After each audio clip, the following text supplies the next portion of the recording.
Well, welcome everyone on this rainy evening. Welcome to the Syrian Higher Education in Crisis panel for tonight. I'd like to start out by thanking our collaborators in this, Allan Goodman, President and CEO of the Institute of International Education. Great to have you with us. Mark Angelson, Chair of the Scholar Rescue Fund, part of the IIE. Jim Miller. Is Jim here? There you are. Good. Sorry. Jim Miller, the Executive Director of the Scholars Rescue Fund. You know, you're really doing important work, Jim, and we're very proud to co-host this with you. And finally, oh, there we go. Thank you. And finally, our own University in Exile scholar here, Moaath Al-Rajab. It's great to have you with us, both here tonight, but also here at the New School.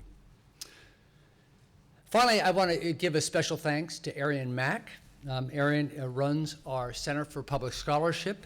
She organized this program, but also many others throughout the course of the academic year. The Center for Public Scholarship promotes engagement with issues, not merely as an intellectual exercise, but as a lived imperative to address, illuminate, and alleviate the pressing social issues of our times.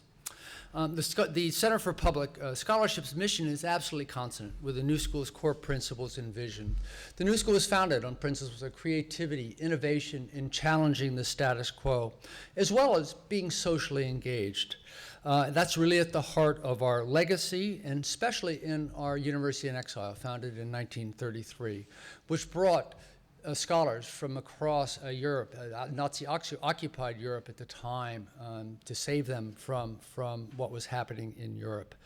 At the heart of our vision for the future, too, is the idea that we will be a university where design and social research drive approaches to studying important issues of our time, such as democracy, urbanization, technology, economic empowerment, sustainability, migration, and globalization.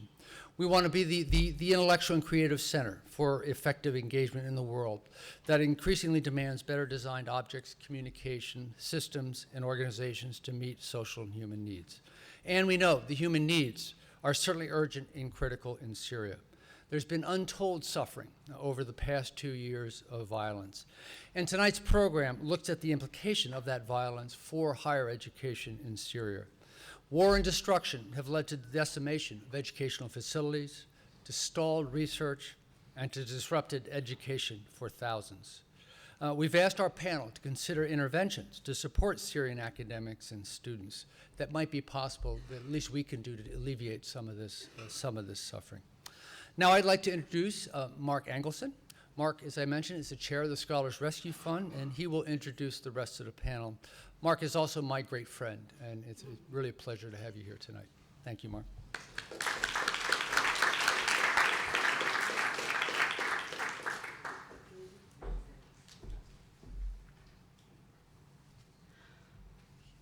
You're still taller than I am, I see.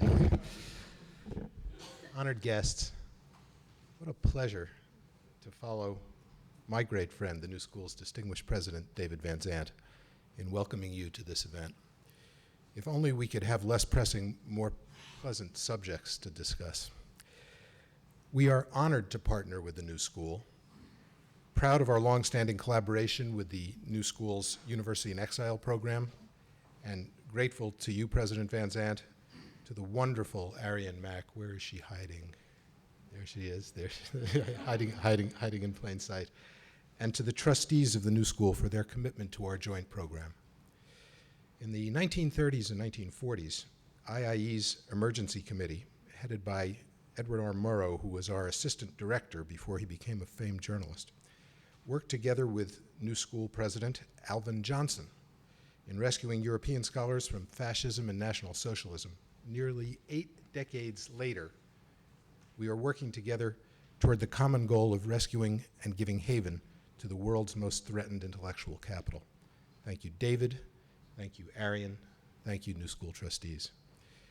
I recognize my friend and Scholar Rescue mentor, Dr. Henry Jarecki, who with other trustees of IIE and some of his friends and neighbors, some of whom are here tonight, formally established our Scholar Rescue Fund now nearly 11 years ago. On Henry's watch, our Scholar Rescue Fund has provided life-saving fellowships to 517 scholars from 50 different countries Henry, would you please rise briefly? And ladies and gentlemen, please join me in acknowledging Dr. Henry Jarecki, Chairman Emeritus of the Scholar Rescue Fund.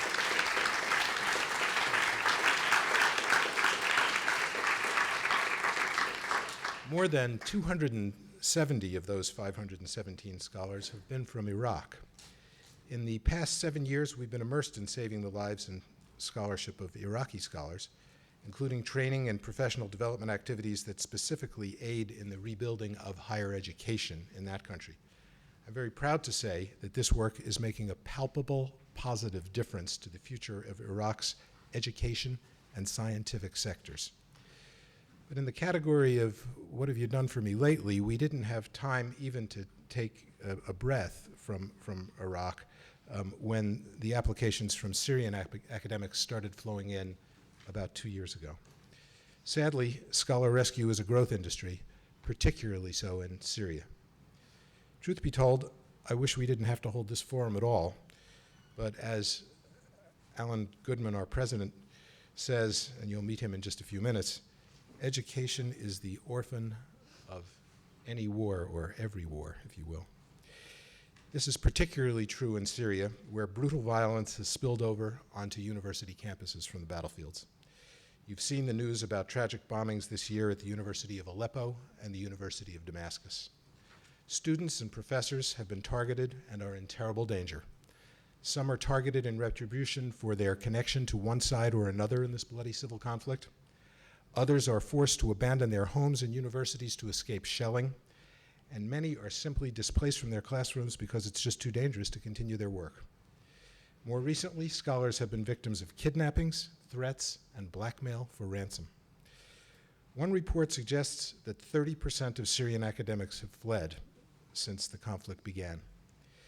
As higher education in Syria would otherwise die before our eyes, along with many students and professors, we are committing ourselves to action, not just in terms of rescuing students and scholars, which is what we do, and what we have done since our founding in 1919 when we rescued Russian scholars from the Bolsheviks, and more recently through our Scholar Rescue Fund, thanks to Henry and others.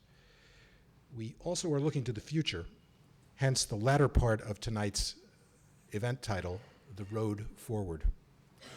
In recent times, our Scholar Rescue Fund has saved more than 30 Syrian scholars, providing them with fellowships that enable them to continue their academic work at safe haven universities around the world. You will hear directly from two of those scholars on the panel in a few moments.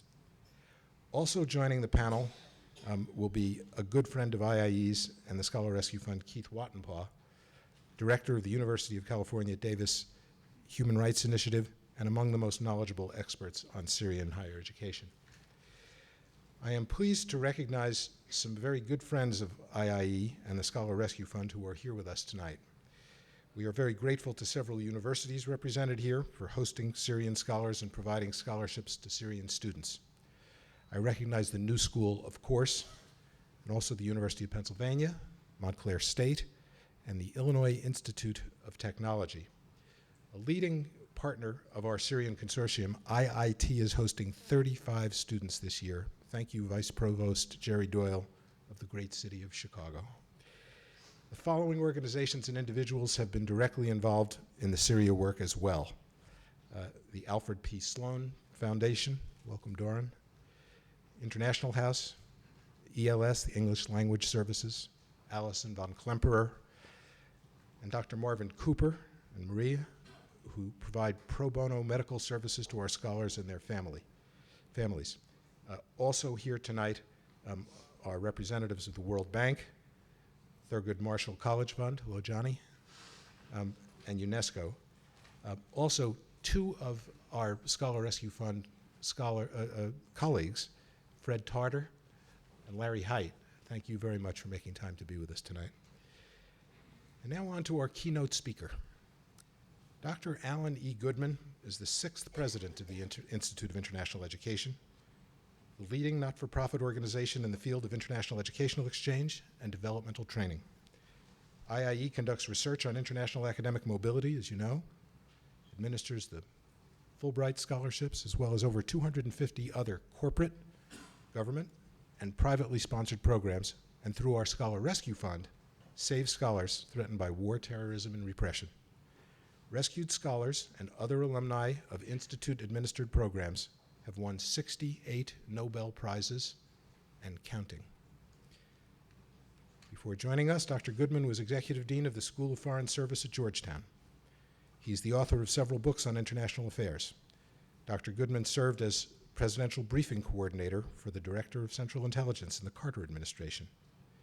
Allan has a PhD in government from Harvard, an MPA from the Kennedy School, a Bachelor of Science from the Great Northwestern University, and numerous honorary degrees and awards. We're grateful to Allan for agreeing to moderate tonight's panel and to address us this evening. Please join me in welcoming to the podium Dr. Allan E. Goodman.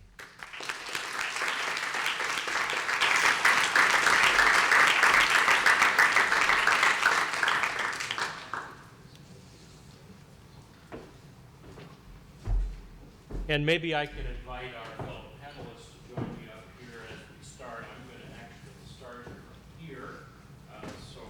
Amal, Keith, and Moaath, will you join me up here? Amal? And Moaath there, and Keith at the very end. So please have a seat.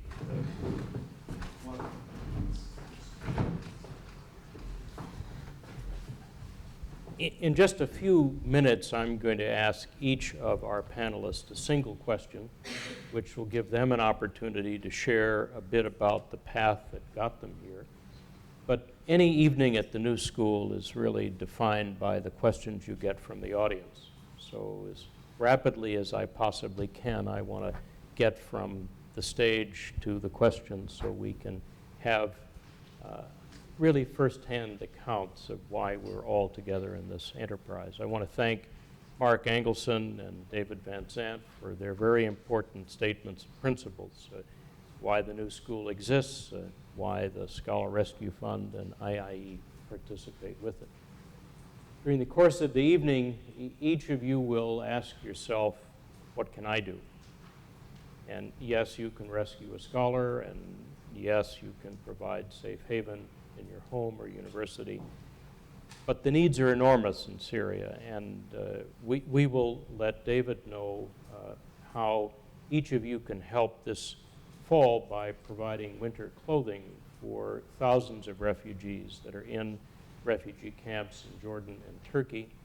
We'll work together with the Qatar Foundation International to ship all of the clothing we collect at the Institute, at the new school, and any other place that wants to join us, so that fathers and children and mothers will be able to have clothing as they are refugees and the winter is upon us. So tonight's focus is on higher education, but there is a way you can help refugees by helping to clothe them.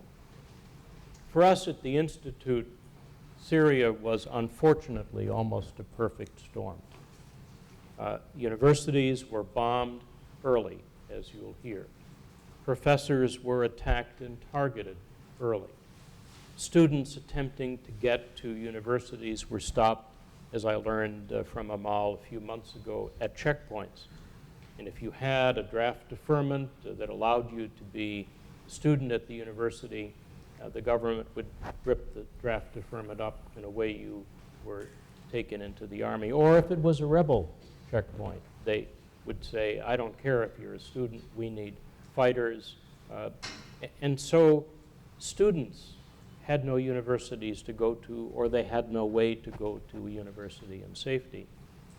And another part of our mission is to help students who are here stranded in the United States when parents are killed, businesses have ended, sanctions don't permit money to be exchanged for tuition, room, and board. And so we had almost 500 Syrian students here in the United States trapped in this crisis. And then we had the professors.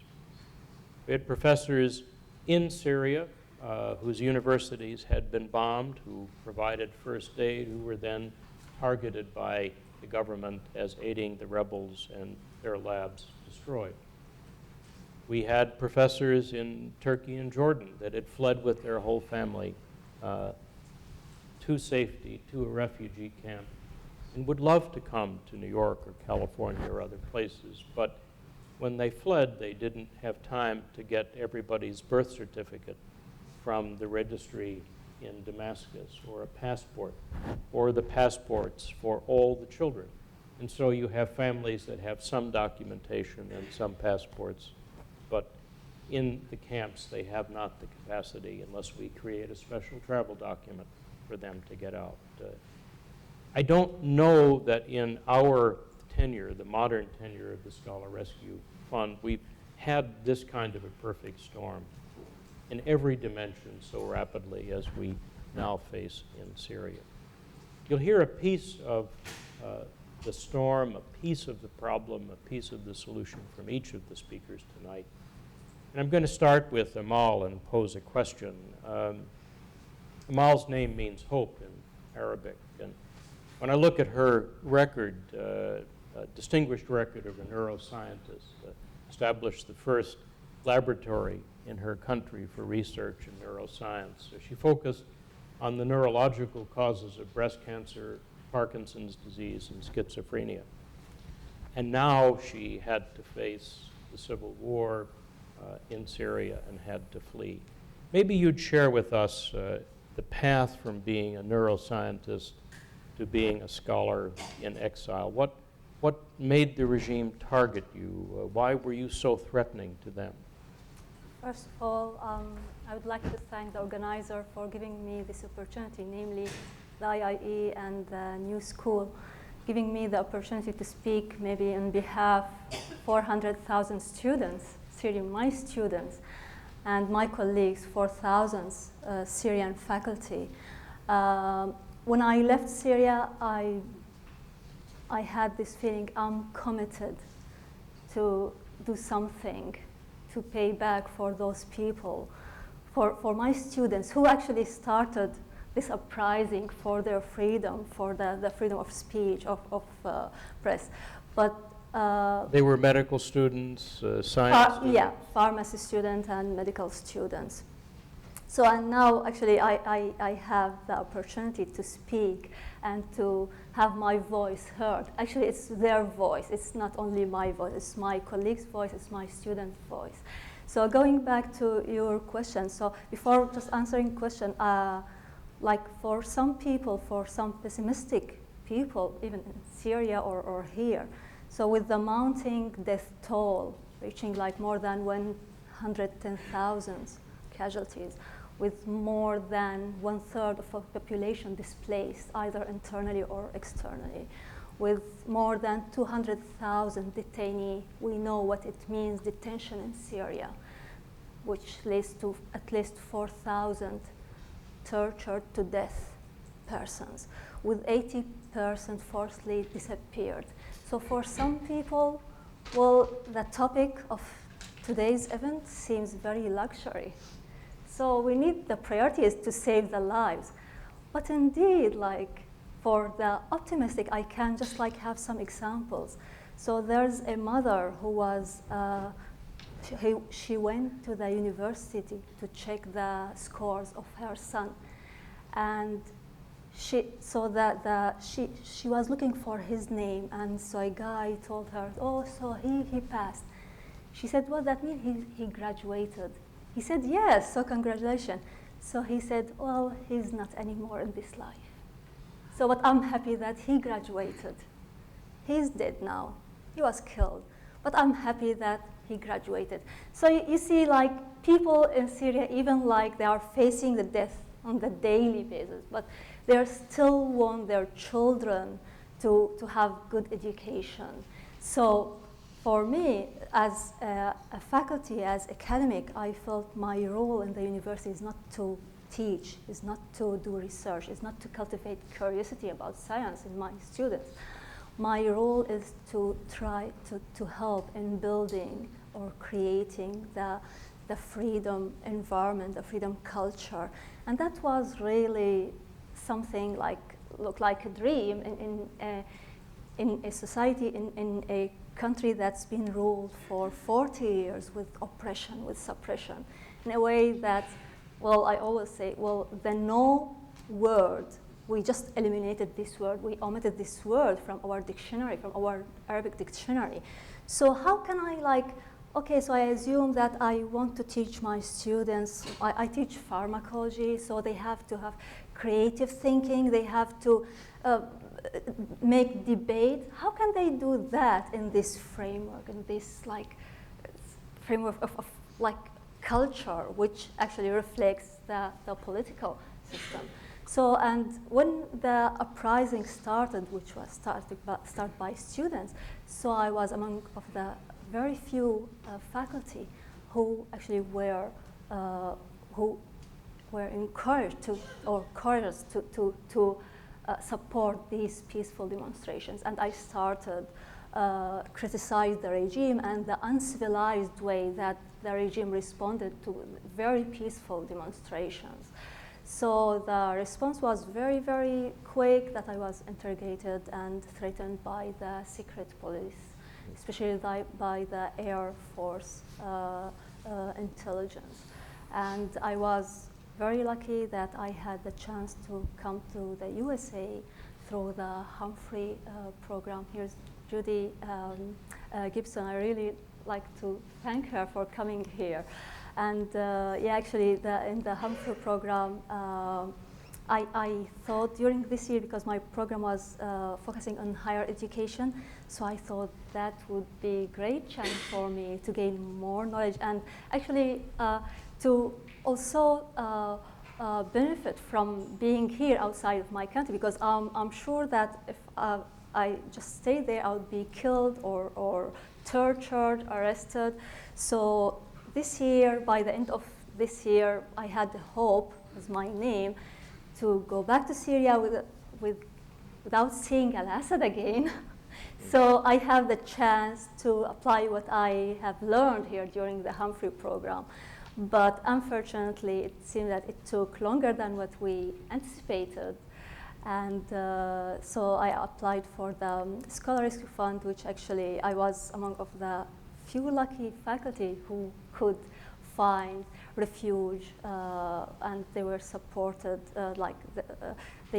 My life was saved, my family life was saved, and I could find a hosting university in University of California, Irvine. So I'm very happy to be with you today. Thank you. And we're blessed that you are here. Thank you. Thank you very much. Moaath is here at your Parsons School of Design. How many use gestures when they talk? He is a specialist in gesture recognition and the mathematics that make it possible for machines to understand what people are doing with their hands. How could that be threatening to the regime in Syria? What path brought you here? Well, again, like what Professor Amal said, first and foremost, thank to the Center of Public Scholarship at the New School, and for the Institute of International Education, and for the Scholar Rescue Fund for organizing, sponsoring this event. This event is not only like raising awareness of the Syrian conflict, but also is focusing on a very sensitive, neglected, forgetting subject of the current crisis in Syria, the education. The education is always, as Mr. Mark mentioned, is the orphan of wars. So this event hopefully will raise this awareness. It seems that my field, the gesture recognition, helped me to understand the signs of freedoms that the Syrian people want in March 2011. When this peaceful demonstration started in my country, I couldn't help myself not to be involved in this movement. I was involved, I would say, in most of the aspects of the revolution, from organizing the demonstrators, from phoning the media channels, because at that time, the regime did not allow any foreign media channel to enter the country and to see what's happening there.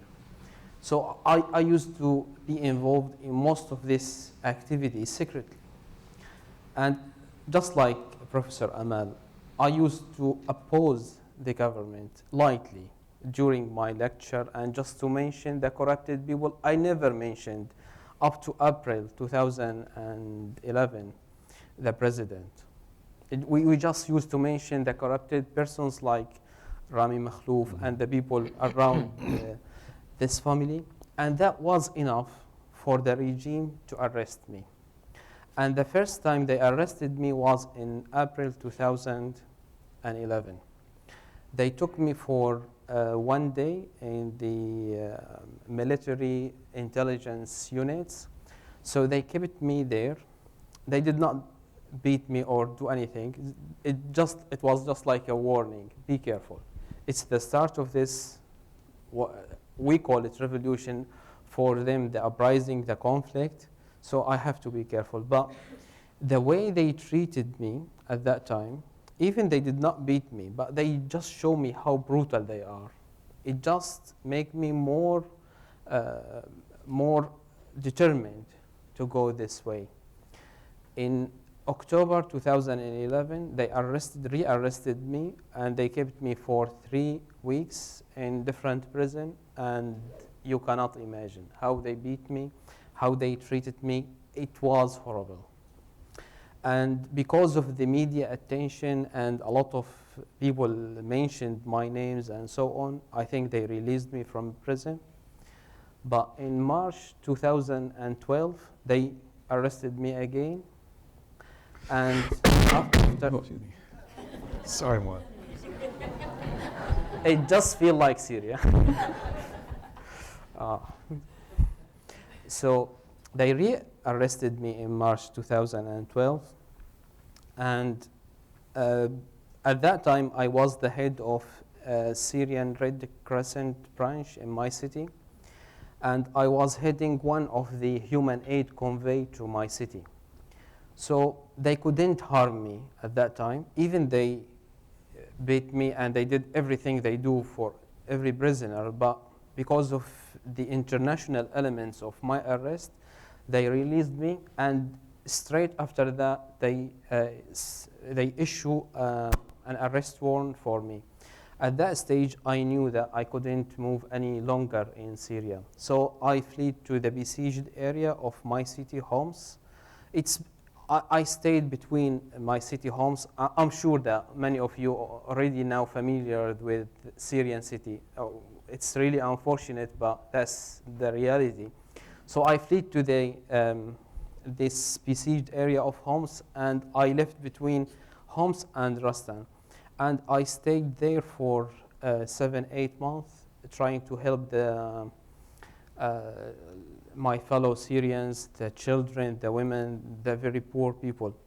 So during my first arrest, second and third arrest, the university started legal action, but each time they reach the peak, I get out of the prison. So they couldn't fire me, but in March 2012, they did fire me, and at that point, I no longer get my normal salary, and that's where things really start to get too bad.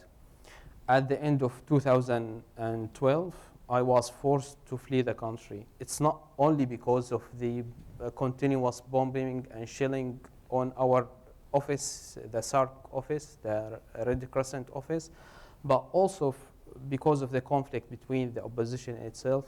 So I fled to Turkey, where I contacted the Scholar Rescue Funds, and with your help, I got here to this safe haven in the new school. Thank you. I had occasion a couple of months ago to spend a couple of days in University of California, Davis with Keith Watenpaugh and his family, and he was hosting his co-author, Adrian Frick, who's here in the audience tonight, as we unveiled their new report on the conditions of Syrian refugees in a camp in Jordan. Keith was a forest ranger before he was a professor. He said when he got tenure, he decided that he would never wear a tie again and always wear comfortable shoes. In the middle of Davis, every Wednesday night, there is a farmer's market with a picnic for the kids, and you like to sail, something that I find absolutely horrifying. What takes you you and Adrian from Cambridge, Massachusetts, you from Davis, California, from very safe environments to the work you do, founding a human rights center, then going into the field and doing the report that you did. You could have stayed home. Well, first I want to thank everyone for attending. It's the increasing interest in Syria has been very important. This is something that I care about deeply, and I'm deeply honored to be here with Amal and Moaath, people I've known now, either on Skype or in person for a while now. And I've really come to admire them and the work they've done on behalf of their students and on behalf of Syria. There's a personal answer and a professional answer to that question. The personal answer is I married into a family of people who were made refugees every generation going back to 1915 when they were first forced to flee the Ottoman Empire in the face of genocide, and then in the next generation forced to flee the creation of modern Turkey. And then my wife was a refugee from Lebanon in 1975, and she came to America, I guess, in 1986. And at each step along those ways, someone reached out and helped.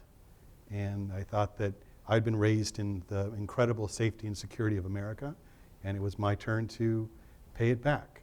Professionally, though, I had done much of my doctoral research in Syria. I'd lived in Aleppo and Damascus for many years. I speak Arabic, and I became deeply attached to the Syrian people, but also see it as a place of tremendous opportunity and potential, and a people who are worthy of democracy and freedom and who don't deserve to endure what is happening to them.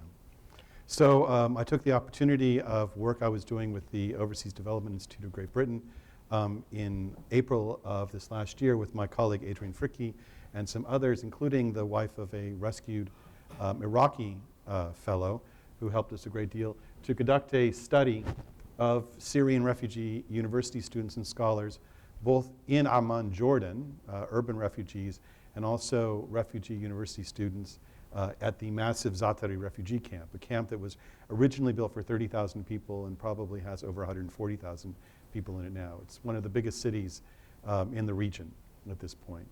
And this picture really tells you why it was important that we went. This is, you see Adrian and Theresa, one of my former students, and I sitting around a plastic picnic table underneath a tent in the camp, meeting with a group of young Syrian women refugees, many from Deraa, but also from Damascus, who had been going to school at the University of Damascus or its branch campuses in other parts of the country. And in this group, there were young women who studied computers, veterinary sciences, law, computer. They were really the intellectual capital of a new kind of Syria. And they were in this camp, and they were doing nothing but surviving. The boredom of camp life, it's hard to describe. And it just grates day in, day out. And we were there for just a matter of hours, and we could tell that this was really a miserable place. Safe, relatively safe, but also a place of great misery. And I see these young women as a tremendous opportunity. So my professional reason is that I think it's important for us to invest in the future of young Syrians for a couple reasons. The first reason is there'll be a good return on the investment.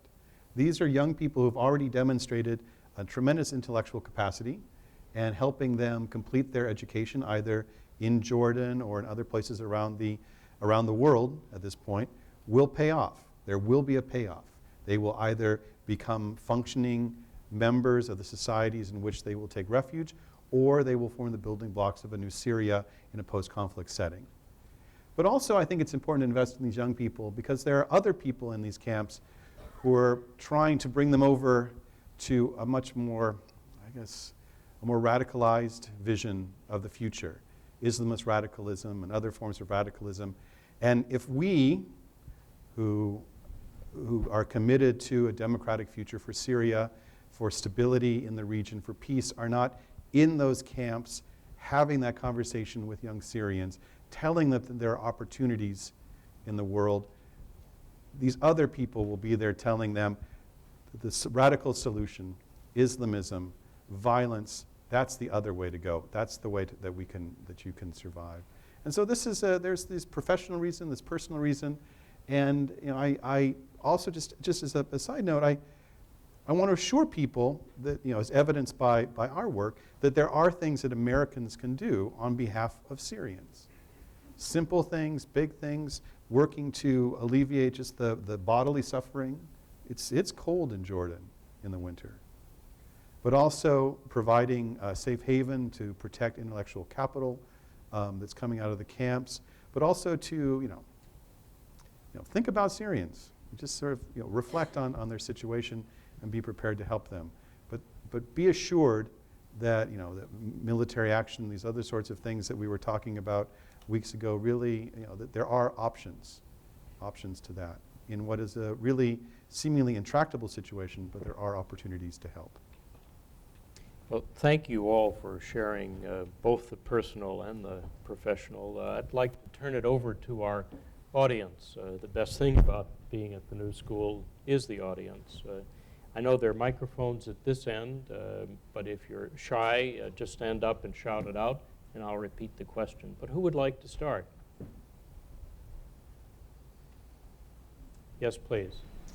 Hey, you two are very brave, and I appreciate you being here. I was wondering how you each individually found out about the Scholar Rescue Fund, because it sounds like you've come from very oppressive situations, and it would seem that finding the information may be pretty difficult. So I would love to know how you guys found out about it. And for the sake of the cameras, do I need to repeat that, or are you able to pick up? Okay. All right, so how did you find out about Scholar Rescue? Well, thank you very much for this question. This question is very important to highlight how we can reach the Syrian scholars that are at risk at the moment, who doesn't know about this program. When I was inside Syria, I didn't know about Scholar Rescue Fund. I only get to know the Scholar Rescue Fund when I fled Syria to Turkey. I met with some officials there, some friends who has some contacts who can reach the internet. In Syria, we don't have access to the internet. The only access to the internet is through satellite internet that we smuggle to the country, but because we don't have electricity in the opposition area, so even we cannot run this internet all the time. So we only run the internet when we need it the most. So when I fled the country to Turkey, I had the chance to learn about Scholar Rescue Fund, and I contacted the Scholar Rescue Fund. And How would you recommend we get word into Syria in the middle of the crisis? Well, I contacted my friends. When I phone some of them, I tell my friends that if you are in a great danger, please let me know, tell me what the danger, and I can help you to get source of support. The problem that when we phone someone over the phone, we cannot tell them what we want, because we know that someone could be listening to our phone call, especially that someone calling from outside the country. Not could, for sure. So we cannot tell them everything. We usually say we can help. This sort of language we cannot say directly. And then when they contact us, we send them the information. That's what I'm doing at the moment. But it's really hard to get access to everyone in Syria. I know that the Syrian university, despite all the challenges that you mentioned, Mr. Mark and David mentioned about the Syrian education, that some Syrian universities still operating. It's on and off. If the security situation is okay, the student attends. Some Syrian professors go and teach. They risk their lives. The students risk their lives. So when they go and attend the university, they might have access to the internet on the Syrian university campus. But even when they have this access to the internet, they cannot access the website they would love to. Sometimes they don't type certain words on Google because they know that everything is registered on the servers and this sort of thing that you know. So it's really hard to spread the word inside Syria and to help Syrian scholars to to get out of Syria. And I just want to share with you one recent story. One of my friends, Professor Abdurrahman Khatib, he's like a well-known professor in Homs city. He was the head of, when this conflict started in Syria, the Syrian president tried to communicate with the Syrian people, like what you need. He asked some people inside the city to send convoys, to some people to talk to the president. And Professor Abdurrahman was the head of the people who went to visit the president. And Professor Abdurrahman, he is a professor on civil engineering at Al-Ba'ath University. He's the head of Syrian Red Crescent branch in Talbisa, which is part of Homs. He was arrested 3 weeks ago. And up to this point, no one knows where Professor Abdurrahman.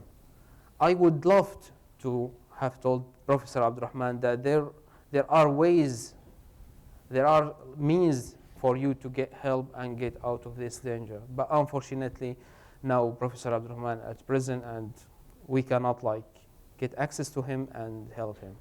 So hopefully we will have more programs like Scholar Rescue Fund, like what the work you do at the Institute of International Education to help Syrian scholars and to preserve this important capital of Syria, this capital that we will use in the future to rebuild our country.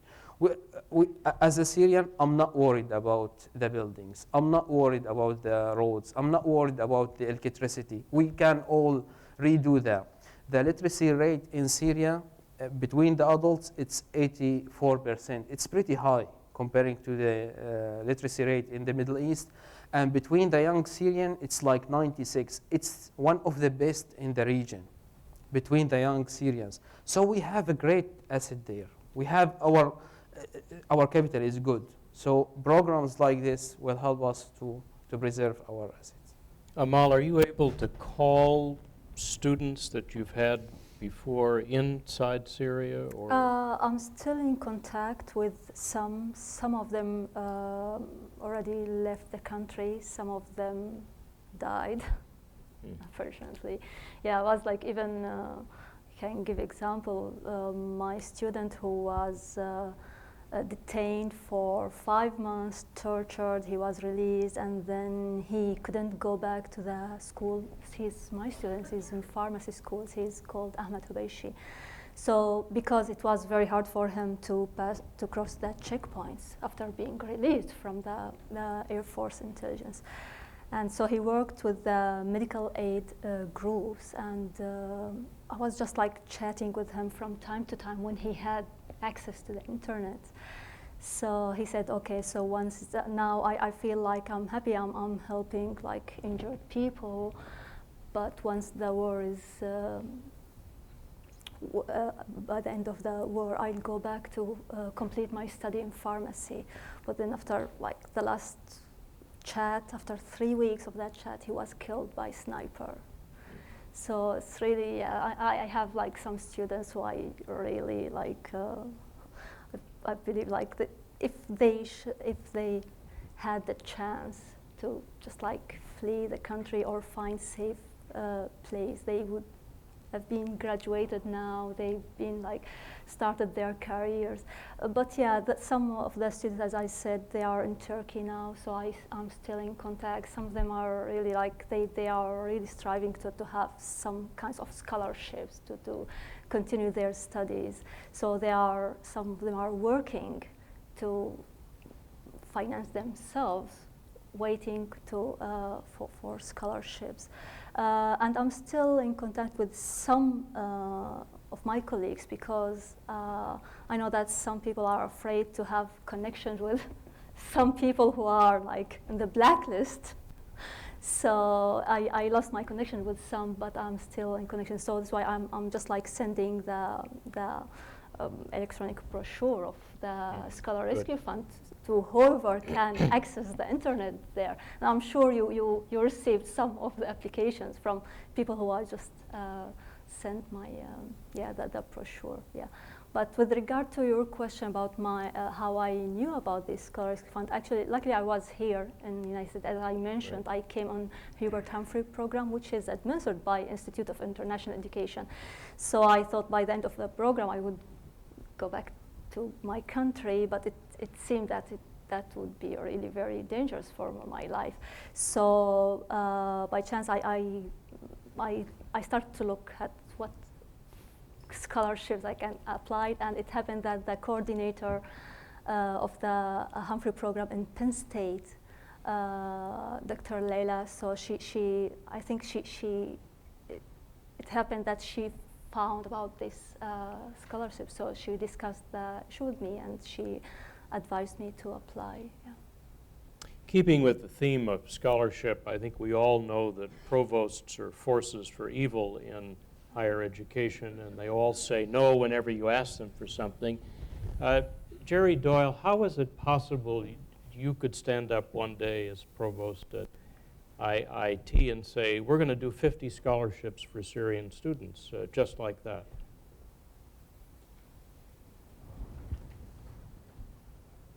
I think Poor guy is now really on the spot. so I can still stand there. So I can stand there. So I mean, it was so stunning to us when you stood up actually and said that. It's one thing to have one scholarship, one place, and one haven, another place. So I think for me, my boss, Alan Cram, is from Scotland, and our president, John Anderson, has sort of first-generation immigrant families, and I think, I go to work every day, and they just say, do the right thing every day. And we do a lot of work in the Chicago public schools and in our local communities. But for me, I think it's also it was a personal and sort of a professional story. We had I coach a local soccer team in Chicago, and one of my son's best friends on the team is young man, and Saab, and Saab's dad is from India, and Saab's mother is from Pakistan, and Sadia married someone from Syria, and in January 2012, Sadia said, can you talk to two young women whose brother has been detained and has been tortured, and can you talk to them about, because they happen to be visiting, and the young girls didn't want to go. The families decided they didn't want to go back. So we talked a little bit about that. So it started. So Syria became it became personal. It was personal to my son. It was personal to our family, and it wasn't an abstract sort of issue. And I would like to think that I would have been motivated if it had been an abstract issue. But I read the other day a book that I had read. A decade ago, and it talked about the genocide in Rwanda, and I was working at a university in Rwanda, and I wrote in the margins, what was I doing in 1994? I did nothing, right? Because I thought I could do nothing, and so I also have this son who's 12, and we talk about, I talk to him all the time about, not sitting on the sidelines in life, and you gotta do something, right? And so it was over breakfast one morning, and he said, well, what would you do here, Dad? And so we just started talking, and then I got connected to Daniela, and I got connected to Jusor, and I talked to my boss, and he said, yeah, let's just see what you can do, right? And this was 8 weeks before the start of the school, and we it just moved very quickly. But I think it's personal and it's professional, but it was also me feeling like I had not done something. I didn't think I could do anything in 1994 because I was just one person, right? And now what I've learned is that just when we come together, when we raise our hands, there are things that I could never have done without meeting Daniela in a coffee shop in Chicago at Starbucks. But it's like I think sometimes we think we have to do everything ourselves, and the thing is we don't have to do everything ourselves. We just have to do what one thing we can do, and then other people kind of come together. And so that's but it's I think also being at the university, you know, working with engineers and researchers and scientists, you know, they just like to get stuff done. And I think, you know, my boss is like, there has to be some density to getting stuff done, and just one is not, you know, often not enough, and you don't struggle with the questions large enough. So I think that's also why, you know, they wanted to say, well, what can we do, and how can we make a difference? And we did it, you know, just aligned with what we did. But that's anyway. So that's a long story. Thank you. But thanks. Arian, I see you have a question. And How do you yourselves have raised the money? There's the university provided with scholarships. I mean, the major way in which one can bring students is either to provide them with scholarships, for which you raise the money, or the school is giving the scholarships. So this is a great question. So I work with a number of colleagues at the university who we believe in leaping before we figured everything out. So did Dr. Jarecki when we started the Scholar Rescue Fund. So on that kind of so we've launched this initiative. We have not raised all of the funds to see students through graduation. We're committing sort of about $650,000 a year, about $25,000 per student, and each semester we've been fortunate to raise the balance of the funds to do that. So that's kind of where we are from the community, yeah, from the Chicago community, and we've worked with Jusor as part of the global community, and they've been kind of great partners in this as well. So we're. In fact, Zane and I were talking about this, you know, just before the meeting started. It's like, we believe that we will get there, and we will believe that if we do the right thing as a community, that others will rally around to support that. But we did not think it was worthy to sit back and say that we would not do anything until we had figured the whole thing out.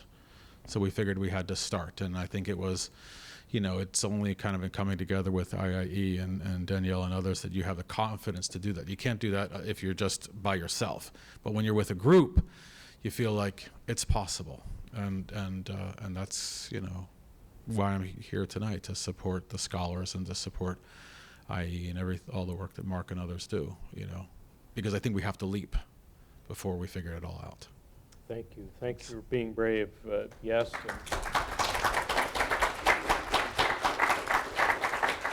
There's a question there, and let me see your hands over there. Okay, you'll go next, please. Well, first of all, Do you need to come to the mic, maybe? I was uncertain of the signal from the cameraman. Can you pick her voice up? Better if you came to the mics, that'd be great.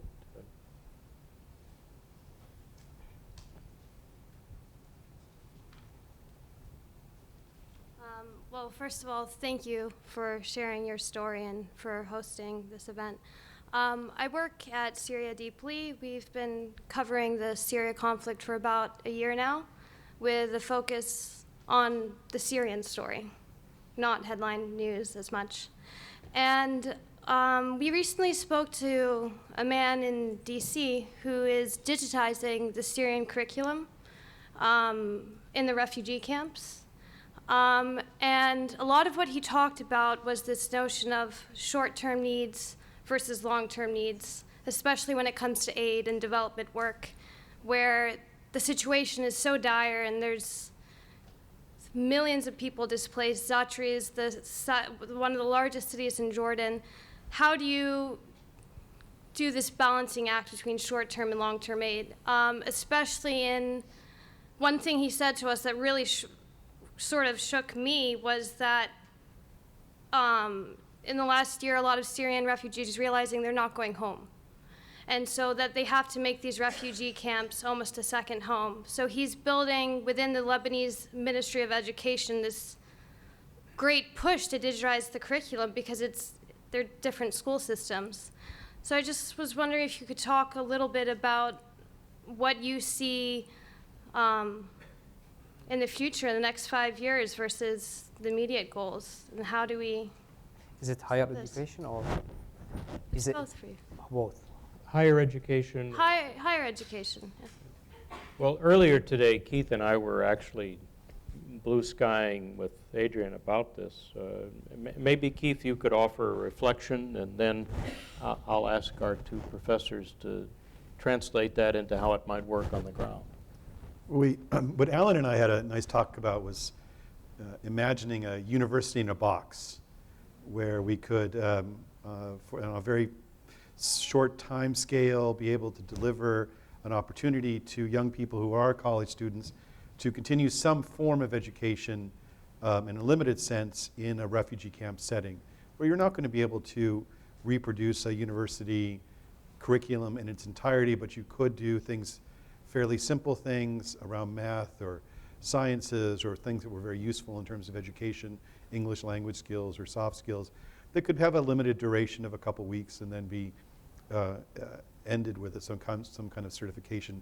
They could bring together scholars from the West, working with refugee scholars in the camps or CAP settings, and then delivering certain kinds of technological assistant, registrars and so on.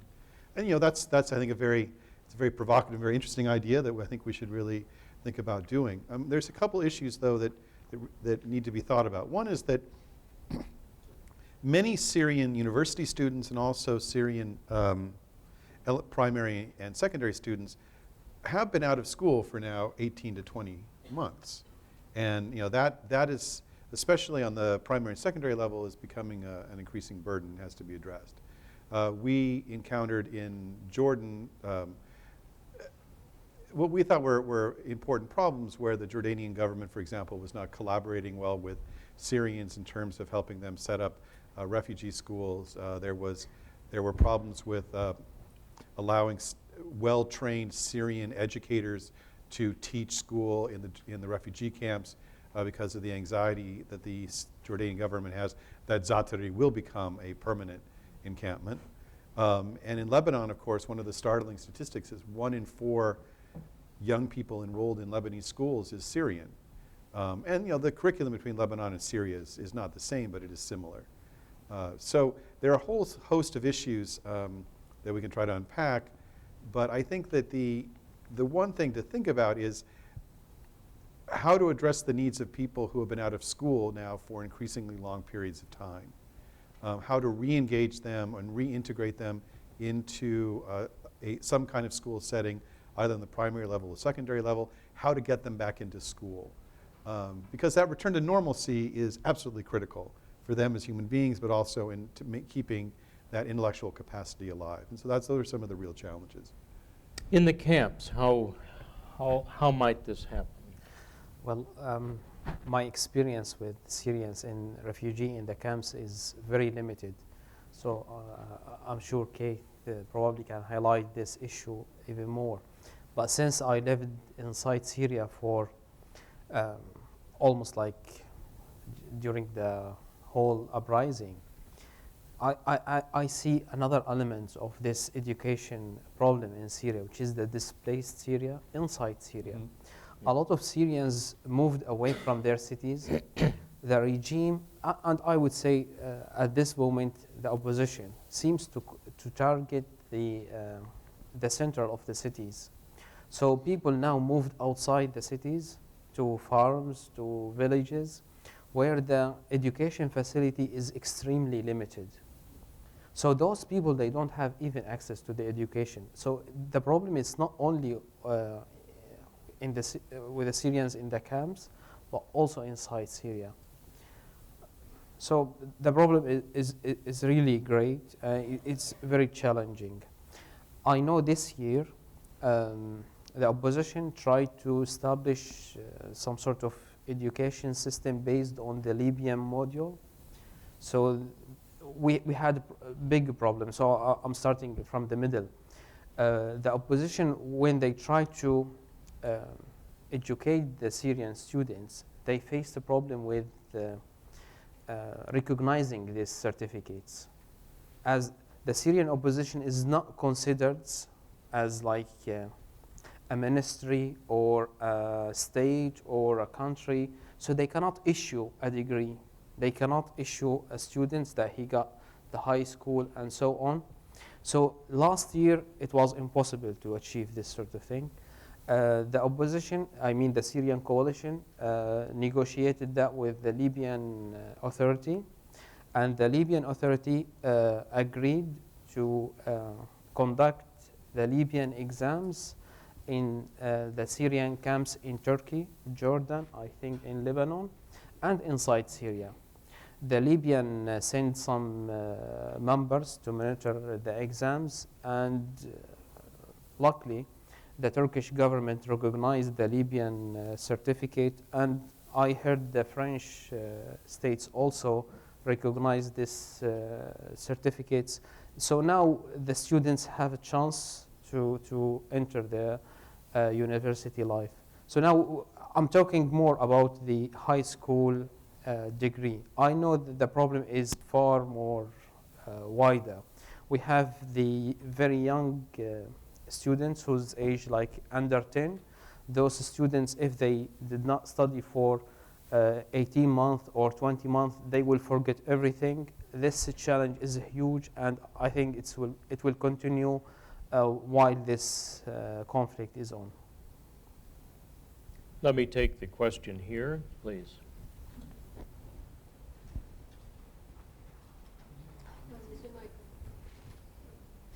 Thank you. My name is Rami Shamsuddin.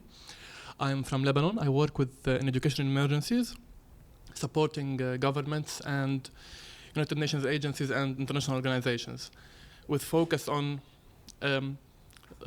smaller ages, like 4 to 14 years old. But my question is, for the Scholar Rescue Fund, what is the strategy that's being used to identify and provide support to the threatened scholars inside Syria? 1, 2, if there is a priority criteria, because I work in emergencies, and when we say emergencies, it means providing immediate life-saving actions. So what is the priority criteria that helped Mr. Rajab reallocate to the US while other Syrian scholars are still stuck in Syria? Thanks for that question. We just ask ourselves with each case 2 questions. Is the person we've heard about, who's applied to us, whose colleague has recommended to us, are they a scholar?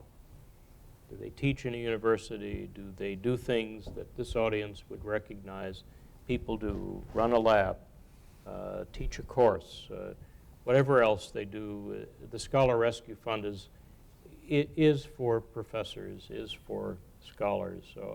There are many funds in the world for poets, for journalists that are threatened, for political activists, for labor leaders, but so far there's only one fund that helps scholars. So criteria 1 is, are you a scholar? Criteria 2 is, are you threatened? What's the evidence of the threat? Sometimes we rescue people from jail. Sometimes they are in hiding. Sometimes they are able to try to go to the university, as you did, a couple of days a week, but it's not possible. Sometimes they go, they're arrested, they're released, they go back, they're arrested, and then they're persecuted, and finally told they no longer have a job. We have no idea how big the demand for our work is. We've now had, in the past 10 years, nearly 4,000 people that have applied to us for some form of help. We know we're not reaching everybody in Syria or everybody in affected areas, but we'll take each case and look at it on its merits. Are you a scholar? What's the level of your threat? And then how can we help? Yes, in the back, please.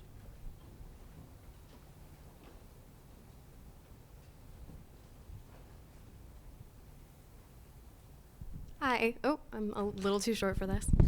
Yeah, you have to be president to be as tall. I'm Syrian Lebanese and a student here at the New School. So first, I'd just like to say ahlan wa sahlan, and thank you so much for bringing this discussion to our campus. You kind of touched on this a little bit more, but I'm speaking probably more to the title of the talk.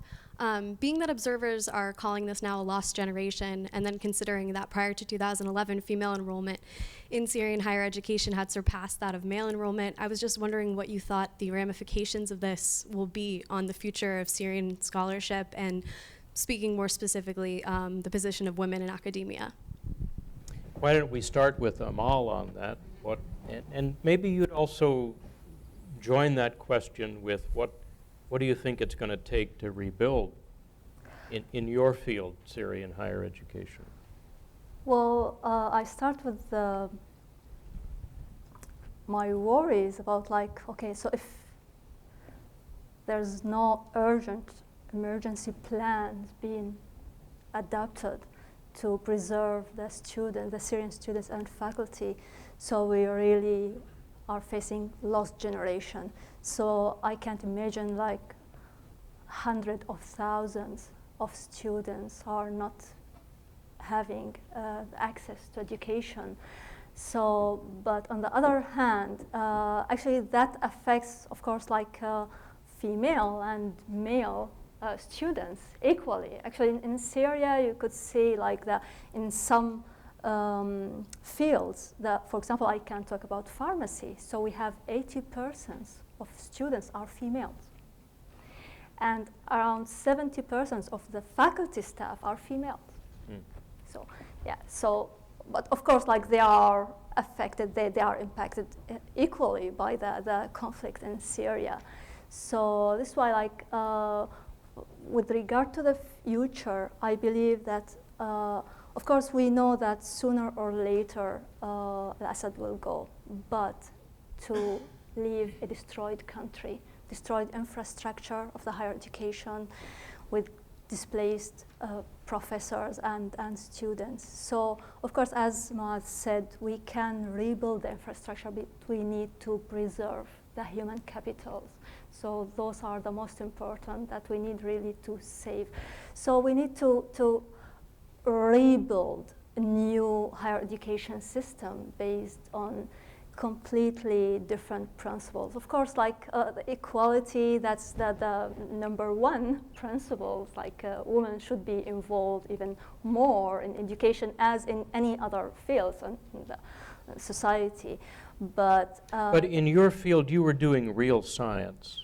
Yeah, real experiments. Yeah, they weren't subject to political control in a sense. So there is a foundation of real science in some departments? We are doing real science, but that doesn't mean there is no interference, no political interference. Yeah, as I said, I cannot teach my students to be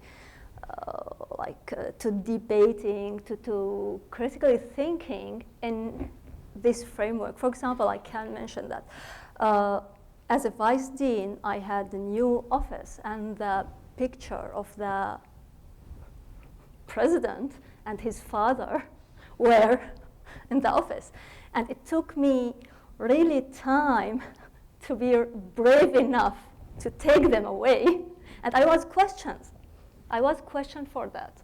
Okay, I'm doing real science, but there are some occasions that you will be interrupted. You will be, there will be some kinds of interference. Yeah, even when I speak publicly or among my students, I know that the informers are spread everywhere. Actually, the regime for 40 years could create the secret police, even around everyone. That we know that we say that walls have ears. So this is why, and they actually could even create this secret police in our minds. So this is why my point here, yes, we need to preserve the lives of faculty, but then we need to preserve their minds, and we need to release this secret police from their minds, because I'll tell you that there are hundreds of faculty that are in Syria, and they are against the regime. But it's like they have their own secret policy. They cannot speak out. As I was and Moaath were among the few faculty who spoke out, and that we were, of course, like threatened, and our lives and our families' life were threatened. So there are hundreds of faculty who don't dare to speak out because they are aware, they are very well aware of what this regime, what this brutal regime might respond. And so that's why really they have, what I believe they really need to get out of the country, just to release this secret police from their mind, to think freely before they go back to the country, and to transfer the knowledge and the ideas on to spread the culture of freedom. How can they speak to their students about freedom, about critical thinking, about arguing, and they cannot do that in their life. So they are, and I felt it myself. I felt, well, I'm not honest with myself, like in the past. I know, I could take the pictures out, but I couldn't criticize before the uprising. I couldn't criticize the regime. So we really need to rebuild this higher education system. We need to have those faculties who were, their lives and their minds were preserved, to go back and create new culture for higher education. And of course, the higher education system in Syria is suffering from the corruption, as Al-Baath party members are interfering with the daily basis life for all faculty. So yeah, once we get rid of this regime, I think there will be more chance for faculty to practice their freedom of speech, and to transfer their knowledge, their skill that they got when they had the chance to even to meet international faculty. Actually, it's very good opportunities even for apart from saving the lives. So getting training, getting skills from international university, that would be really very, very helpful to rebuild the higher education back in Syria. So did you have pictures of Assad and his father in your laboratory or classroom, and did they trouble you the same way? Well, luckily, I didn't have this problem. I used to have the problem with the Assad regime since 2005, even before the revolution started. And I would say that I was in the process of launching this revolution. I work with, because my field is in the information technology, this revolution started from the social media, so I was in touch with some other activists on this sort of thing. So I wasn't a pro-government, or even can't tolerate his picture anywhere. Going back on the question, the lost generation, Amal touched on a very important aspect on this thing, but in Syria, we have another aspect. It's not only that student does not have education during this conflict, but also we have young men who joined this conflict and slowly become more radical. So it's gonna be hard in the future to clean the mind of those guys, to get this radical view, this radical things. So if we can give those guys the chance to have proper education, that can occupy them from going this path. So the lost generation thing is really a very sensitive issue in Syria, and in particular on the male guys more than the women's.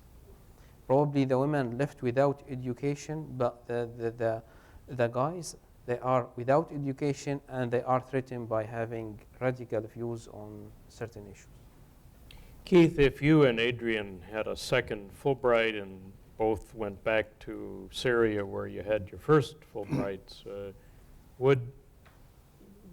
how would you envision the first semester you might be there? What, in the midst of this, in the aftermath of a conflict like this, can foreign professors bring? Well, I think one issue, of course, is that I think in terms of our thinking about the future in Syria is that the regime in Damascus has proven itself to be very resilient. And so that any of our sort of imagining that this will be solved in the short term, it's just not true anymore. And so we need to expand our time horizon as we imagine both problems and we think about solutions. And I wanted to highlight something that we discovered during our research was that young women were increasingly not going to university precisely because of the checkpoint issue. That their sense of personal insecurity was so high that they were staying home. And it is absolutely correct that Ba'athist policy emphasized women's education as part of demonstrating sort of Syrian modernity and so on. And often these were, it's coming from America where we have engineering programs that are 90% male, we would meet all these women engineers. So it's really gratifying and fascinating to see that. But that our experience from Iraq, for example, is that Iraq too had a real commitment to women's education, and that has slowly dissipated with time. It's become more and more difficult in the post-U.S. invasion Iraq to really see the same rate of women's education taking place. So in Syria, we're witnessing sort of the really sort of decay of a fairly elaborate educational system that also was suffering even before the conflict. I mean, it was suffering because of the horrible forms of political interference that were taking place. It was not institutionally committed to cultivating critical thinkers or people with liberal values. The other issue, of course, is that over the last 20 years, larger and larger numbers of Syrian faculty were receiving, really, they were going to degree factories in Romania and getting, terrible educations in Eastern Europe, which really were not allowing Syrians to effectively join the community of world scholars and then bring their students into that as well. So any sort of imagined future of Syria, of course, still needs to sort out the civil war and bring a period of peace and reconciliation. But that we have an opportunity here in bringing young Syrians into Western educational circles and young faculty members into Western educational circles to create a possible vanguard that can be part of a rebuilding process in Syria.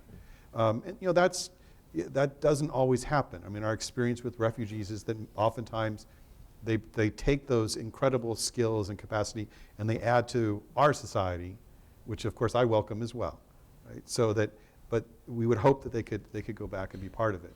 So these are tremendous challenges. They're not insurmountable, but again, I'm not persuaded that this regime is going to fall anytime soon. Dr. Jarecki. I was just trying to understand whether you were saying that there was a risk, even if there were a change in the government, that there was a risk that in subsequent radicalization and Islamicization would emerge rather than a democratization or a westernization of educational systems. Yeah. And that's Well, the question. Yeah, it is the question, and it is the question every Syrian is asking themselves. As a Syrian, we labeled in the Middle East as being very moderate. It's like we are modest. We are not extreme in any ends, like very liberal or very Islamist. So we are really concerned about the future of Syria. But what the future of Syria holds for the Syrian, it's all depends on the way this conflict ends. If the armed group, the current armed group, manage to have the victory, and I see it the wrong victory, then it could be the way you said. It could be the whole education system will be radical, the whole society will be radical. But if we can reach a political solution for this conflict, we might have a chance to rebuild our country the way we like as the Syrians. But if it ends by one victory from the regime or the current radical groups, I think the future will be very hard, and it will take many years to have the Syria back, if we have Syria. The question in the back, the gentleman, yes, please. Do you want to try to get to the microphone? Could you possibly get to the mic?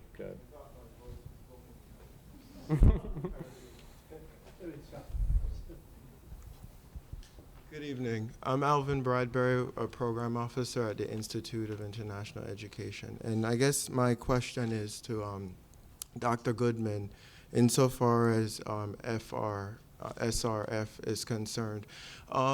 What are the criteria concerning scholars who are not holders of doctoral degrees? Because I know that in some countries, some professors are holders of master's degrees or perhaps law degrees, and they're considered scholars. So upon leaving the countries due to persecution, how are they then dealt with?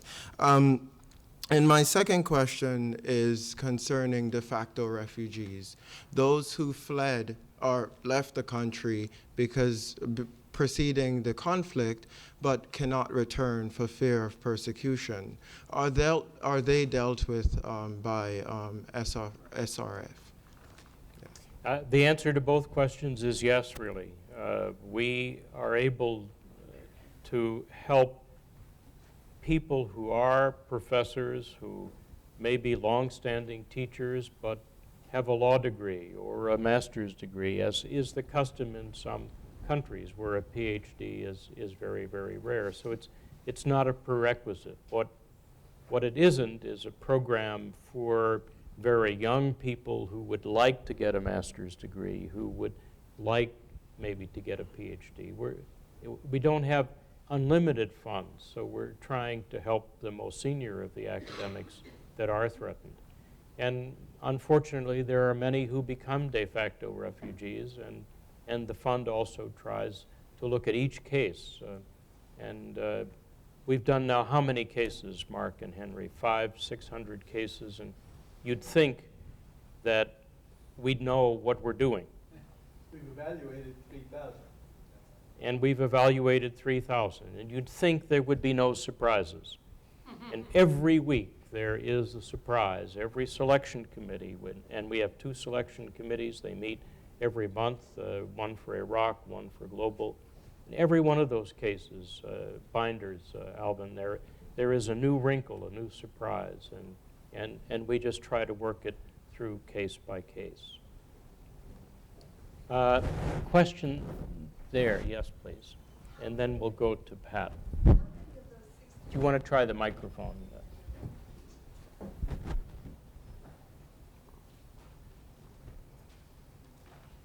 I'm curious how many of the 68 Nobel Prize winners who were mentioned won the Nobel Prize in their adopted country versus their home country to which they returned? Well, I do know that half of all people who have won Nobel Prizes in the sciences in the United States of America are naturalized citizens. So they were born in another country and they came here. Of our 68, I don't know the answer to that, but I will tomorrow. There was a question here from Pat, and then a question here, yes. I think I'm stuck here. I'm Pat Rosenfield, who fell under the sway of Henry Jarecki with my colleague Jerry Mannion, and at Carnegie Corporation then was more than delighted to support the Scholars Rescue Fund. But my concern is that the difficulty in the 3,500 who are not able to be supported. Actually, I have 2 questions, and that is how one is generating the kind of support not only in the United States, but in other countries that have the resources to support scholarship.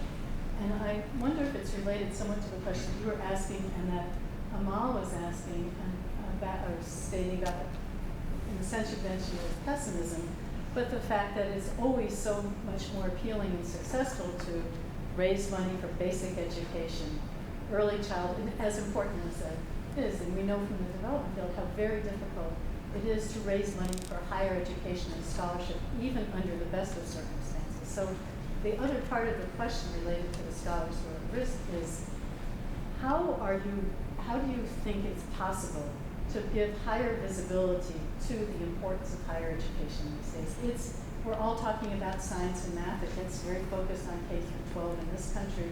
We know that higher education is an important ingredient for successful economic development, but those articles seem to be very few and far between that highlight the importance. So I'm just wondering how and IIE is so well placed to really give much more visibility to those questions that you have over time. But I'm wondering if reaching out to places like the Third World Academy of Sciences, the Organization of Women in Science, of course UNESCO is here, but others, and to form this kind of consortium. So Jerry Doyle is saying that IIE forms a kind of more global consortium to raise the visibility both of scholars for this and higher education in general. At least one of those organizations I had not heard of until you just said their name, but we'll check up on them and see if we can work together. Let me answer We it. do so much of that, but it just seems to me so, with the scholars who are here, just so absolutely essential to be doing that now with others around the world. I'm going to answer your second question because, in a more oblique way, because it's actually the most important. When there is a crisis, a war, a natural disaster, terrorism, the immediate response of the very generous international donor community is water, food, toilets, first aid. There's a protocol, actually, in many governments that, and they're really terrific organizations that do water and do first aid and do food and do sanitation. There's never been, to my knowledge, in any disaster relief, war relief, humanitarian relief protocol, the fifth element, education. What do we do for the kids in primary school, secondary school, universities whose lives and schooling is interrupted? And if we can find a way to get governments to say that education is equally important to water and toilets, and I wouldn't minimize the importance of sanitation and water and first aid, we will have taken a huge step to avoiding the lost generations, to seeding the camps to madrasas and radical teachings that take kids that could be in school and learning things they could use in their life to things that will be used against their fellow citizens and maybe against the world. The selection committee at the Scholar Rescue Fund and the selection committee for Iraq, it really is an awful job because we don't and we can't grant every request that's asked. It's even worse for our staff, and many of them are here, and maybe you might just raise your hands on our staff so that there'll be other questions as we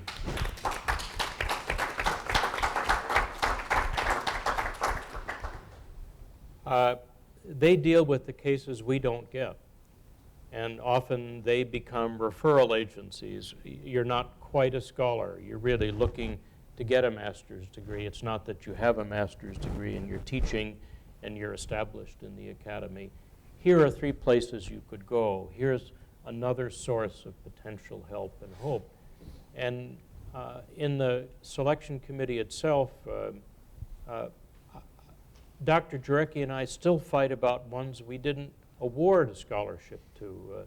Mark Angelson will call me on a weekend and say, I'm still worried about that one we didn't make, or we couldn't make, or we didn't have enough information. These cases don't go away, and we have to live with that because there's just simply not enough resources to do everything.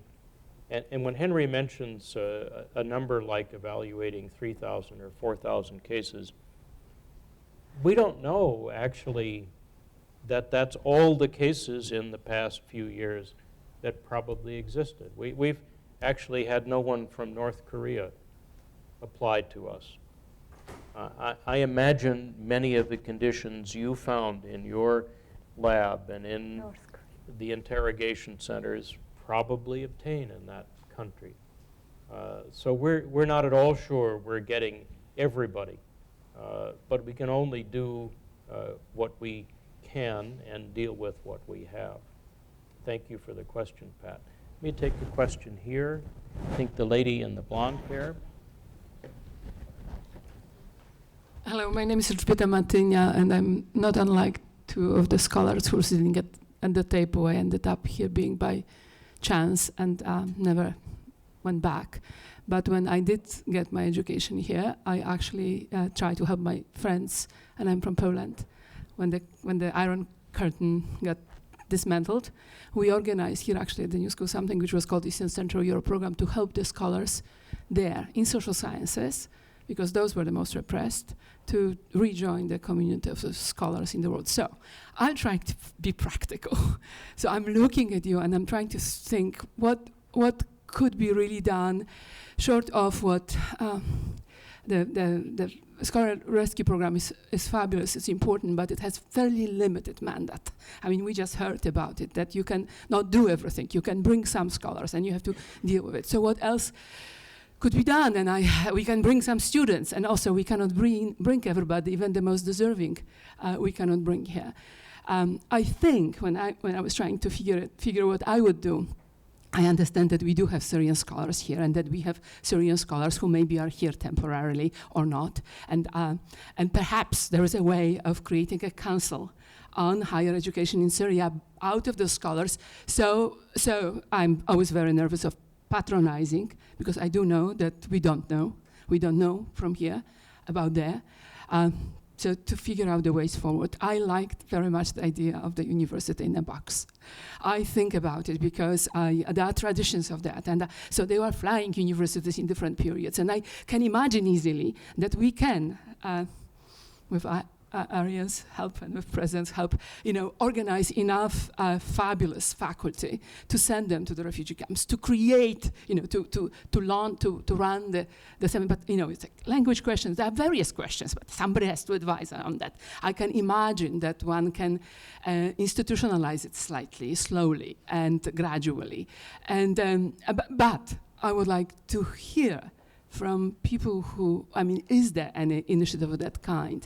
I've been last year at the fantastic actually brainstorming, and I didn't follow up. I don't know what's happening. So is there a group which is actually thinking about it in a more kind of complex way?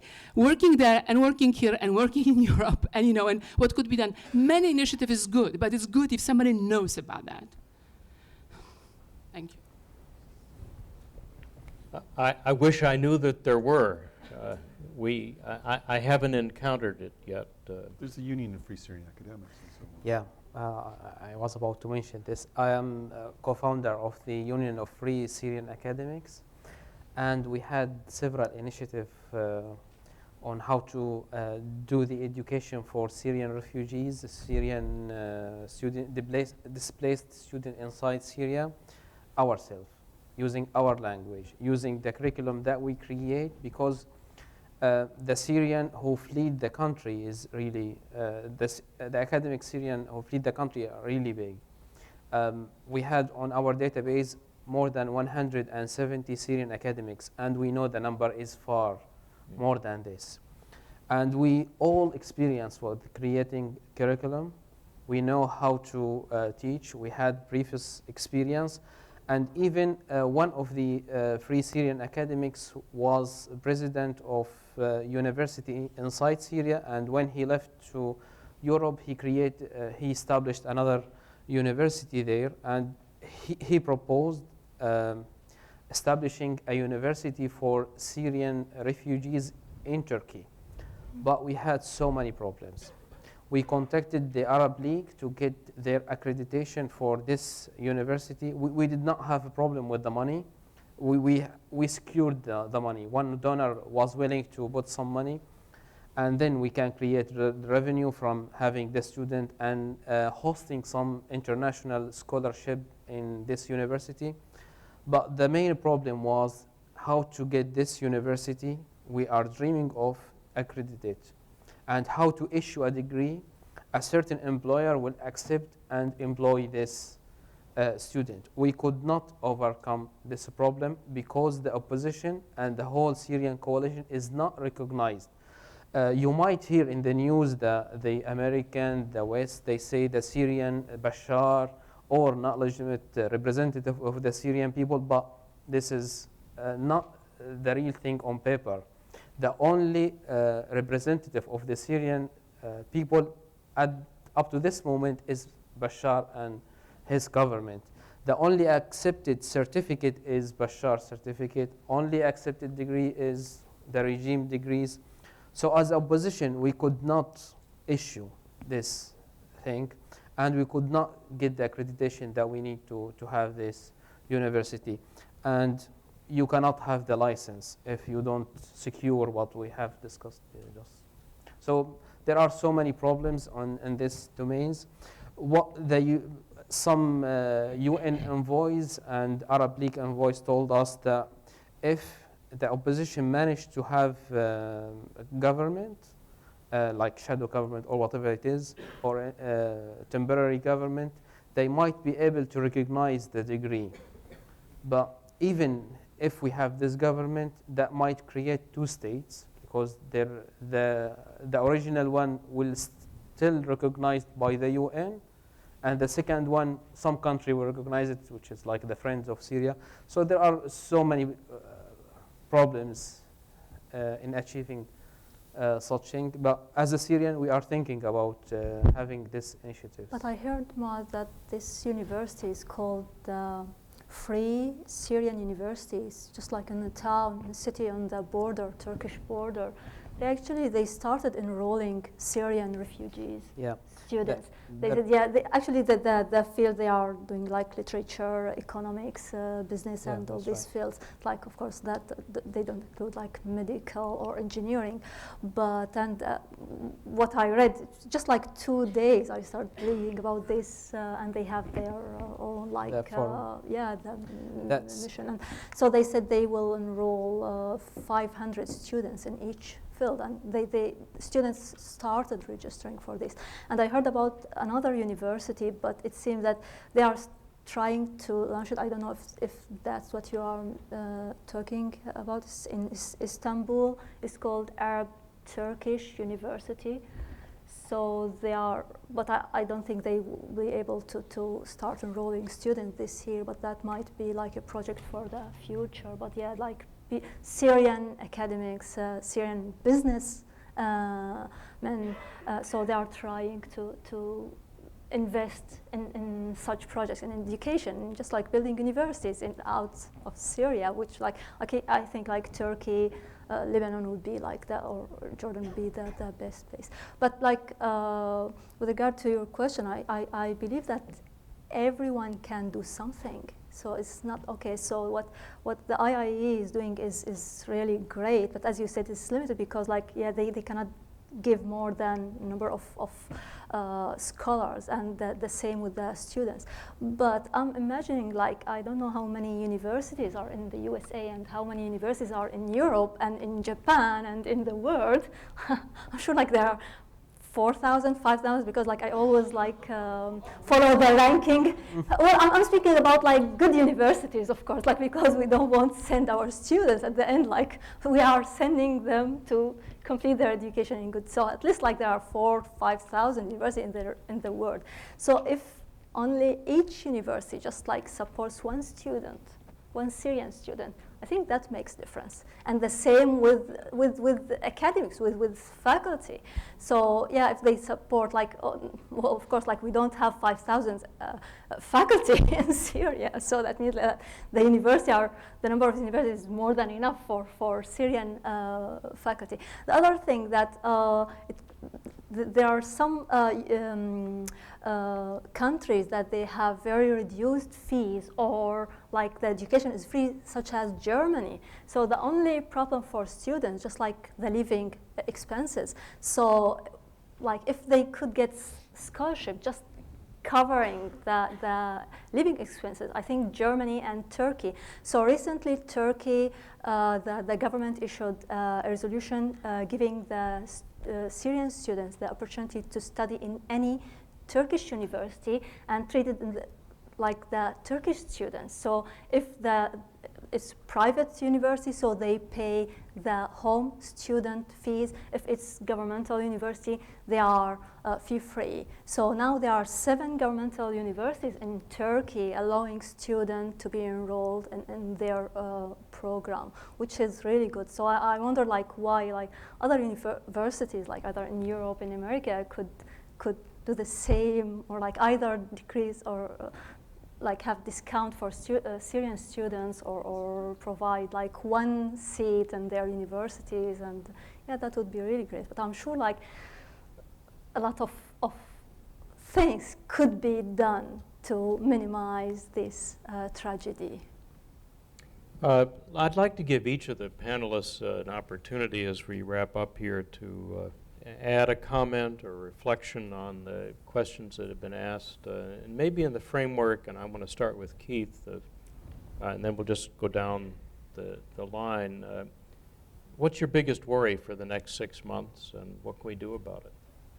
Well, my biggest worry in terms of the students is that we'll see a kind of political change in the region like we saw in Egypt, where Egypt had been very accepting of Syrian university students, of Syrian refugees, and then with the coup d'etat that wasn't a coup d'etat, there was a volte-face in a 180-degree turn in Egyptian political opinion and political treatment of Syrians, where Syrians went from being a welcomed group that Egypt was honoring its responsibility to accept refugees, to a state that became very hostile to Syrian refugees and to Syrians in general, foreclosing many of the opportunities we had sought to place Syrian university students in Egypt's vast university sector. So my concern is that as this crisis continues, as the political dynamics in Syria do change, as the regime becomes seems to be solidifying its position effectively, that public opinion and political opinion about Syrian refugees in places like Jordan or Lebanon or Turkey may change and go from sort of, in Jordan, a kind of hesitating welcome, and to a more outgoing welcome in Turkey, to hostility. And my colleague Adrian Fricke and I, we saw a tremendous level of popular hostility towards Syrians in Jordan.